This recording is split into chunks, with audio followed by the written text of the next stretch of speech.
देखो हिंदी के पेपर में तुम्हारी फील्डिंग सेट होने वाली है अगर तुमने ये हिंदी का मॉडल पेपर कंप्लीट नहीं करा तो, ठीक है, क्योंकि बहुत कम समय बचा है पेपर के लिए और आपकी वार्षिक परीक्षा सत्र 2025-26 के लिए आप लोग कमेंट कर रहे हैं भैया सही पेपर लेकर आओ, सही पेपर। तो आ चुका है आपका मॉडल पेपर जिसको हम कवर करने वाले हैं। 2.5 घंटे का समय आपको पेपर में मिलेगा, 60 नंबर का पूर्णांक रहेगा और जिसको भी अच्छे नंबर लाने हैं तो ये वीडियो कंप्लीटली देखना पड़ेगा, ठीक है। स्टार्टिंग में निर्देश रहेंगे, ये सभी प्रश्न हल करना अनिवार्य है, मैं पूरे उत्तर बताऊंगा 1 से लेकर के 26 तक, ठीक है। तो चैनल को सब्सक्राइब करके वीडियो को लाइक कर दीजिए। और कह रहा है कि यह अभ्यास हेतु नमूना यानी कि मॉडल पेपर है जैसा कि मैंने बताया, ठीक है। क्वेश्चन दिया गया बहुविकल्पीय प्रश्न। पहला क्वेश्चन इस प्रकार से एग्जाम में रह सकता है, पूछ रहा है कि महेश्वर किस नदी के तट पर स्थित है? तो यमुना, गंगा, नर्मदा, क्षिप्रा। सो नर्मदा इसका करेक्ट आंसर हो जाएगा। कह रहा है नव नव के नववह बंद में पंक्ति में अलंकार है, तो अनुप्रास अलंकार हो जाएगा। राजा शब्द का पर्यायवाची शब्द नहीं है, तो राजा का पर्यायवाची होता है, देवराज नहीं होता है, बाकी सारे हैं, ठीक है। हृदय भर आना मुहावरे का अर्थ क्या होता है? यानी कि दुखी हो जाना, ठीक है, हृदय भर आना, दुखी होना। अगला है महारानी लक्ष्मीबाई बचपन में ही सीख गई क्या? शस्त्र कला सीख गई थी, ठीक है। तो इस तरीके से ये 5 स्टार्टिंग के तो बिल्कुल हो जाते हैं सही। देखो फिर एक बार लगा देता हूँ, इनका स्क्रीनशॉट आप कर लेना, ठीक है। देखो यार इन्हें याद करके आप लोग क्या कर सकते हो, तैयारी को और बेहतर कर सकते हो, ठीक है। तो ये 5 यहाँ पे कवर होते हैं, ठीक है। आगे बढ़ते हैं हम, आपके रिक्त स्थानों की पूर्ति कीजिए, ठीक है। पूरे आंसर बताऊंगा नीचे, ध्यान से वीडियो देखते रहो, ठीक है। 6वें में कह रहा है रौद्र का स्थायी भाव खालिस्तान है। रौद्र का स्थायी भाव क्या होता है? रौद्र का स्थायी भाव होता है क्रोध, ठीक है, इसका आंसर क्रोध लिख लेना है। रुपया शब्द का सर्वप्रथम प्रयोग खालिस्तान ने किया था, तो किसने किया था? अब यहाँ पे हम इस तरीके से निकाल लेते हैं। देखो रौद्र का क्या हो गया? क्रोध बता दिया मैंने, ठीक है, क्रोध रहेगा इस तरीके से। रुपया शब्द का प्रयोग सर्वप्रथम किसने किया था? तो ये शेरशाह सूरी ने किया था, ठीक है, शेरशाह सूरी इसका आंसर हो जाएगा, है ना, इस वाले का, इसका नहीं, वो ये 7वें का, ठीक है। छंद 2 प्रकार के हैं, एक खालिस्तान दूसरा वर्णिक, ठीक है। तो 2 प्रकार के छंद होते हैं, मात्रिक और वर्णिक, ठीक है। तो यहाँ पे आंसर में क्या लिखना होगा आपको? मात्रिक, ठीक है, मात्रिक इस प्रकार से लिखना होगा, मात्रिक, ठीक है। 9वें में कह रहा है केरल के लोग नृत्य और संगीत के बड़े खालिस्तान हैं, तो शौकीन होते हैं नृत्य और संगीत के, ठीक है। तो शौकीन इसका आंसर इस तरीके से लिख देना, ठीक है। 10वें नंबर में तानसेन के गुरु का नाम खालिस्तान है, तो तानसेन के गुरु का नाम था हरिदास, ठीक है, हरिदास, ये रहेगा आंसर हरिदास, ठीक है।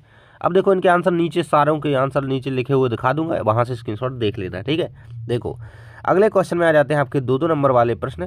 11 में कह रहा है बरदे कविता में कवि किससे वरदान मांग रहा है? 2 नंबर में है। रामबाली के सामने आकर खड़े क्यों खड़े नहीं लड़े? तो ये भी 2 नंबर में है। सालेम अली ने कौन से पक्षी की खोज की? तो ये भी 2 नंबर में है। गीता में कुल कितने श्लोक हैं? महात्मा गांधी की पत्नी का नाम, पटना शहर का प्राचीनतम नाम, ठीक है। तो चलिए अब हम आपको इन सभी क्वेश्चन के आंसर 11, 12, 13, 14, 15, 16, ठीक है, क्वेश्चन देख लो पहले, आंसर हम नीचे बता देते हैं आपको, ठीक है। देखो ये रहेगा पहले यहाँ पे, ठीक है, ये रहेगा 1 का, 2 का, ठीक है, ये 5 तक के सॉल्यूशन, 6, 7, 8, 9, 10 के सॉल्यूशन, ठीक है। ये रहेगा 11, 12 का सॉल्यूशन, ठीक है, 11 का सॉल्यूशन, 12 का सॉल्यूशन, ठीक है। 11 में बरदे कविता माँ सरस्वती से वरदान मांगता है, ठीक है। राम बाली के सामने आकर के क्यों नहीं लड़े? क्योंकि बाली के पास यह वरदान था कि जो भी उससे युद्ध करेगा उसकी आधी शक्ति बाली को मिल जाएगी। 13, 14, 13 में देख लो आप, यहाँ पे ये रहेगा, है ना। सालेम अली ने फॉस्फेट स्पॉटेड आउलेट यानी कि धब्बेदार उल्लू की खोज करी थी। और ये रहेगा भगवत गीता में 700 श्लोक हैं। और महात्मा गांधी की पत्नी जी का नाम कस्तूरबा गांधी था। अगला है पटना शहर का पुराना नाम पाटलिपुत्र, ठीक है। 16 तक कंप्लीट। अब 17 से आगे के क्वेश्चन देख लेते हैं, फिर आंसर बताते हैं, ठीक है। लाइक कर लीजिएगा सभी लोग वीडियो को। 17 से 22 तक आपके 3-3 नंबर वाले प्रश्न है। 17 में कह रहा है लता जी को समूचे राष्ट्र की गायिका क्यों कहा जाता है? रैदास की भक्ति किस भाव की उदाहरण देकर लिखी? आर्यभट्ट का सही परिचय कब और कैसे हुआ? अंग्रेजों ने मुंडा जनजाति के संघर्ष को कैसे दबाना चाहा? ठीक है, आपको एक एप्लीकेशन लिखनी है स्थानांतरण प्रमाण पत्र के लिए, ठीक है। रस की परिभाषा, इसके अंग, उनके नाम लिखिए। तो ये भी आपके इतने क्वेश्चन 17 से 22 तक, ठीक है, टोटल। अब चलिए हम इनका सॉल्यूशन आपको नीचे बता देते हैं, ठीक है। देखो 17 और 18 का आंसर दिया गया है आपके सामने, ठीक है। 17 का आंसर इस तरीके से लिखोगे, 18 का आंसर दिया गया है, ठीक है। जो रैदास की भक्ति थी निर्गुण भक्ति थी, ठीक है, जिसमें निराकार रूप से ब्रह्मा की उपासना करी जाती है। और ये 19 और 20 का आंसर रहेगा, ठीक है, ये रहेगा 19 और 20 का आंसर, ठीक है। आर्यभट्ट का सभी परिचय उनकी गणितीय खोजों के माध्यम से हुआ, ठीक है। और ये रहेगा 20 का। 21 का रहेगा एप्लीकेशन वाला आंसर, ठीक है। सेवा में श्रीमान प्राचार्य महोदय, ठीक है, प्राचार्य नहीं आप प्राधानाचार्य लिखेंगे, ठीक है। स्कूल का नाम लिखेंगे शासकीय माध्यमिक विद्यालय जो भी है, ठीक है। विषय में सभी को यही लिखना है, स्थानांतरण प्रमाण पत्र प्रदान करने हेतु ये आपकी क्वेश्चन में लिखा होता है। महोदय, सविनय निवेदन है कि मैं कक्षा 8वीं का छात्र हूँ। मेरे पिताजी का स्थानांतरण कटनी से जबलपुर हो गया है। इस कारण से मैं आपके स्कूल में अध्ययन करने में असमर्थ हूँ। कहीं से भी कहीं तक लिख सकते हैं कि कहाँ से कहाँ ट्रांसफर हो चुका है। ठीक है, सो धन्यवाद आपका आज्ञाकारी शेष। दिनांक नाम वगैरह डाल देना, रोल नंबर भी। ठीक है, ये रहेगा 22 नंबर का उत्तर। यहाँ पे देखो, रस की परिभाषा। तो रस क्या है? रस काव्य की आत्मा होती है ना, यानी कि काव्य को पढ़ने सुनने और देखने में जो आनंद की अनुभूति होती है उसे रस कहते हैं। रस के 4 अंग होते हैं। ठीक है, 4 कौन कौन से? एक स्थायी भाव हो गया, विभाव हो गया, अनुभव हो गया, संचारी भाव हो गया। ठीक है, तो ये 4 रस के अंग होते हैं। ठीक है, याद कर लेना।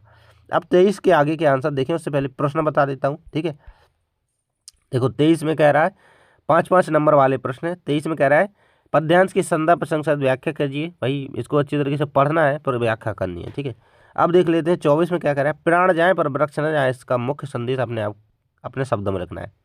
अगला कह रहा है, इस गद्यांश को पढ़ करके इन 3 प्रश्नों के उत्तर देने हैं आपको। ठीक है, कह रहा है उपयुक्त गद्यांश का शीर्षक लिखिए, विद्यार्थी जीवन का उद्देश्य लिखिए। ठीक है, तो देखो विद्यार्थी जीवन का उद्देश्य क्या होना चाहिए? तो विद्यार्थी जीवन का अपना बहुमूल्य उद्देश्य शिक्षा प्राप्त करना। ये देखो ठीक है, ये देखो दूसरे का आंसर। ठीक है, अगला कह रहा है, व्यक्ति का कर्तव्य क्या बताया गया है। ठीक है, तो समय के संबंध में व्यक्ति का उसकी चिंता करने के बजाय हमारे आने वाले समय का सदुपयोग करें। ठीक है, तो ये तीसरे का आंसर। अब पहले का आंसर आप समय का महत्व लिख सकते हो, आंसर दिखा रहा हूँ नीचे। 26 में आपको निबंध लिखना है किसी एक विषय पर।